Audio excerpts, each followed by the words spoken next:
नमस्कार। स्याही की सृष्टि में आपका स्वागत है। आज जो कहानी सुनाने जा रही हूँ उसका नाम है भानुमति का कुनबा।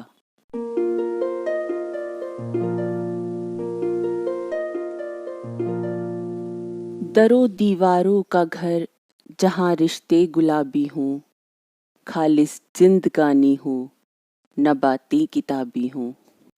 उनके पढ़ाए सिखाए और दिखाए जीवन की राह पर चलकर उनके स्टूडेंट्स ने बड़े बड़े मुकाम हासिल किए थे। वरना कौन सोच सकता था कि मुझ जैसा 40-42% अंक पाने वाला नाकमाल सा लड़का, जिसमें कोई काबिलियत नहीं थी, माँ बाप की तमाम कोशिशों को पछाड़ देने के बाद मैडम की प्रेरणा से अपने जीवन को सार्थक बना लेगा। उन्हें शुक्रिया कहना चाहता था।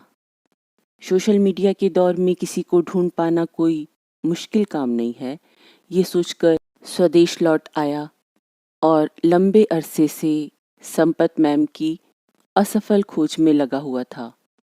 वे मनोविज्ञान की प्रोफेसर हुआ करती थी। अपने कॉलेज से लेकर यूनिवर्सिटी तक और जान पहचान के सभी सूत्रों से पता लगाने की जद्दोजहद से निराश हताश सा बैठा फोन को स्क्रॉल कर रहा था कि अचानक आंखों के आगे से एक हेडलाइन निकली। आज कितने वर्षों के बाद उन्हें देख सुनकर बजाय खुश होने के मैं सुन पड़ गया। उस वीडियो में वृद्धाश्रम की दिनों दिन खस्ता होती हालत के ब्यौरे के साथ साथ एक तस्वीर भी थी, एक महिला के शव की तस्वीर, जिसकी पहचान और अंतिम संस्कार के लिए कोई सामने नहीं आया था। तस्वीर को जूम करके देखा, मन मानने को तैयार ही नहीं था। नहीं, ये वो नहीं हो सकती। कहीं भी कोई निशान मिलान नहीं कर पा रहा था मैं। सांवली किंतु सौम्य और संभ्रांत व्यक्तित्व की स्वामिनी संपत मैम, जिन्होंने मनोविज्ञान के सिद्धांतों को समझाने का वो सहज और सरल तरीका अपनाया था जिसे मैं अपने व्यवहार में उतार सका। सभी कुछ तो मेरे हालातों से मिलता जुलता लगता था। वाकई गुरु का स्थान भगवान से पहले है, लेकिन उनकी ये दशा वृद्धाश्रम में क्यों? उनका तो अपना एक खुशहाल परिवार हुआ करता था। उनके पति मिस्टर अशोक संपत राजनीति में अपनी खासी पहचान रखते थे। 2 मंजिला भव्य और सुंदर मकान था जहां वे पति पत्नी अपने 3 बेटों के साथ खुशी खुशी रहा करते थे। ये खुशहाली हम विद्यार्थियों को ऑनलाइन क्लासेस के दौरान भी दिखाई देती थी। दरअसल कोरोना महामारी के दौरान लॉकडाउन का लंबा दौर जब चला, तब भी संपत मैम ने ऑनलाइन क्लासेस देना जारी रखा।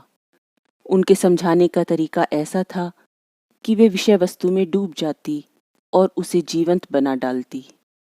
इन सब में समय का बोध भी न रह जाता था। उसी बीच में जब बच्चे भोजन के लिए पुकारते, तब उनका तारतम्य भंग होता। उसके साथ सभी विद्यार्थी भी वर्तमान में लौट आया करते थे। कभी पति कभी बेटे बारी बारी आकर उन्हें कुछ ना कुछ खिला जाया करते थे। कई दिनों तक कोई क्लास नहीं हुई। साथियों से पता चला कि उनका बड़ा बेटा कोरोना ग्रस्त होकर अकाल ही चल बसा। हम सब ने उनके दुख में हिस्सेदारी करने की मंशा से उनके घर जाने का निश्चय किया, लेकिन जब मैं वहां पहुंचा तो मेरे सिवा कॉलेज से कोई भी उपस्थित नहीं था। सोशल डिस्टेंसिंग के चलते बाकियों का व्यवहार समझा जा सकता था। कुछ देर मौन उपस्थिति के बाद मैंने वापस अपने घर की राह ली, लेकिन मैं पूरी तरह कहाँ लौट पाया था। कुछ तो वहीं छूट गया था। अपने जवान बेटे को यूं अचानक खो देने के बाद मैम की हालत देखी नहीं जा रही थी। रो रो कर अधमरी सी हुई जा रही थी वो। मेरा मन हो रहा था कि आगे बढ़कर उनके आंसू पोंछ दूं, मगर उन्हें उनके दुख के साथ अकेला छोड़ आया था। वहां उपस्थित लोग उन्हें तसल्ली देने के लिए एक ही जुमला बोल रहे थे, भगवान की चीज थी, भगवान ने ही ले ली। तुम्हें सहारा देने को 2 बेटे और भी हैं। हिम्मत करो, अपने परिवार को संभालो। मैं रोज उनके घर जाता, बिना कुछ कहे लौट आया करता था। शिल्पा के पुकारने पर ध्यान समाधि से बाहर आया। मुझे परेशान देखकर वो बहुत बेचैन हो गई। पूरी बात का पता चलने के बाद उसने मेरा हाथ अपने हाथों में लिया और चल पड़ी संपत मैम की अंतिम यात्रा की तरफ। अंतिम संस्कार की रीति बिना इनके बेटों और पति के हाथ लगाए कैसे हो सकेगी? हमारे साथ पहुंचे पंडित ने वहां उपस्थित लोगों को संबोधित करके पूछा, कौन सा परिवार जिसने जीते जी इनकी कदर न की, वो अब क्या आएंगे? वृद्धजनों की भीड़ में उपस्थित एक महिला आक्रोश से बोली। वो इतने सालों में मैम की अंतरंग सहेली बन चुकी थी। मैम से संबंधित शायद इसे कुछ जानकारी हो, ये सोचकर मेरा जिज्ञासु और अशांत मन उनसे बोला, मुझे आपसे बात करनी है। भीड़ से अलग एकांत में ले जाकर वृद्धा ने कहना शुरू किया। जी जान लगाकर परिवार को संभालती रही। मुझ जैसी कोई बुढ़िया हो तो बात समझ में आती है। आजकल के बच्चे बोझ मानते हैं, पर ये तो अच्छा खासा कमा रही थी। कहते हैं लड़के घर आने लगे थे, जिसकी वजह से मियाँ बीबी के झगड़े बढ़ने लगे। वो नौकरी छोड़ देने को कहता और ये अड़ी रहती। इल्जाम लगने लगे। सीता को भी नहीं बख्शा तो ये तो एक साधारण सी औरत थी, क्या करती? तिल का ताड़ तो बन जाता है, लेकिन बिना आग के धुआं नहीं हुआ करता। ऐसे विचारों वाले पति ने अपनी पावर का इस्तेमाल करके इसे नौकरी से सस्पेंड करवा दिया। आजकल बच्चे भी प्रैक्टिकल होते जा रहे हैं। जिसका पलड़ा भारी होता है उसी तरफ झुक जाते हैं। इस बेचारी को मायके का भी कोई आसरा नहीं था, लेकिन स्वाभिमानी औरत ने ऐसे लोगों के साथ रहना गवारा न किया और घर छोड़ दिया। यहाँ आश्रम में रहने लगी। साथ ही साथ ये बात साफ कर दी कि मेरा इस दुनिया में कोई नहीं है। मेरी आंखें ही नहीं, दिल भी रो रहा था। मुझे बनाने वाली संपत मैम का जीवन अनजाने में ही बिगाड़ दिया था मैंने। शिल्पा मेरी हालत देखकर सब कुछ समझ रही थी। उसने मैम के झुर्रीदार ढांचे को नहलाया, एक सुहागन के रूप में श्रृंगार किया।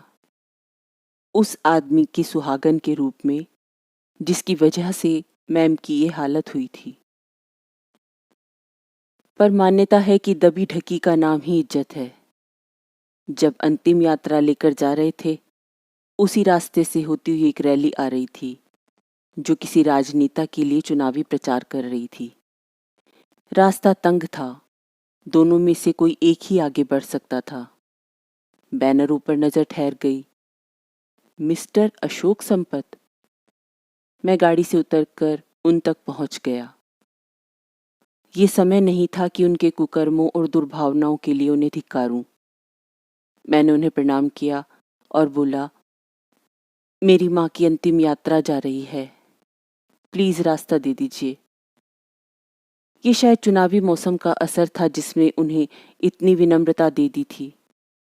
लगभग घोषणा करते हुए उन्होंने कहा, हम आपके दुख में शामिल होकर दिवंगत आत्मा को श्रद्धांजलि देते हैं। चंदन की लकड़ियों से सजी चिता पर संपत मैम हर चिंता, शोक और कलंक से मुक्त होकर चिर निद्रा में सो रही थी। लगभग 20 वर्षों से अपना बनाया हुआ परिवार, जिसमें आश्रम के सभी भाई बहन शामिल थे। पंडित ने मेरे हाथ में गंगा जल से भरी मिट्टी की गागर थमा दी। मैंने अपनी गुरु माँ के चारों तरफ परिक्रमा लगाना शुरू कर दिया। हर एक कदम के साथ मैं उनसे क्षमा याचना कर रहा था कि अनजाने ही मुझसे हुए अपराध की सजा आपको आजीवन भुगतनी पड़ी। संकीर्ण मानसिकता वाला समाज इस रिश्ते की पवित्रता क्या कभी समझ सकता है? जहाँ हर कोई बस एक देह है, उससे परे कुछ भी नहीं। आश्रम के प्रबंधक महोदय को जाने कहाँ से खबर लग गई थी कि नेता महाशय इस क्रियाक्रम में उपस्थित हुए हैं। आश्रम को हो जाने वाली फंडिंग की लालसा में पसीना पोंछते हुए लुढ़कते फुदकते से वहां आ पहुंचे। अपनी अति संवेदनशीलता का परिचय देने के लिए उन्होंने संपत मैम के चेहरे से चादर हटा दी। अश्रुओं की गंगा जमुना बहाने लगे। दहाड़े मार मार कर ऐसे रोने लगे मानो उनका कोई अपना ही परिजन दुनिया को अलविदा कह गया हो। चादर हटते ही चेहरा सबके सामने था। मिस्टर अशोक संपत ने ध्यान से देखा। शायद आंखों में धोखा हो। चश्मा साफ करने लगे, लेकिन फिर वही दिखा। यहाँ पहचान जाहिर करने का मतलब था अपनी राजनीतिक छवि पर दाग लगा लेना। वो चुपचाप खड़े रहे। प्रबंधक महोदय मेरी तरफ मुखातिब होकर बोले, आप इनके कौन लगते हैं? पहले कभी नहीं देखा।